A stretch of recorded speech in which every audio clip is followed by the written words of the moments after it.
ছুটির দিন মানে আমার কাছে একটু অলসতা, বেশ অলসতা লাগে। তারপরও সব কিছুই করতে হয়।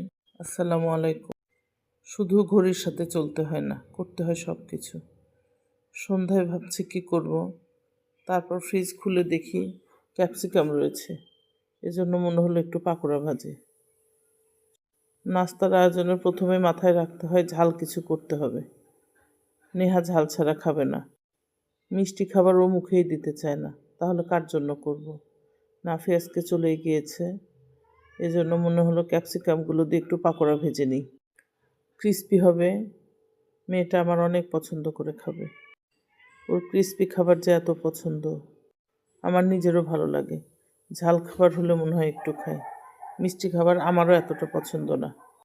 পাকোড়াগুলো চমৎকার হচ্ছিল, ভাজছিলাম আর দেখছিলাম।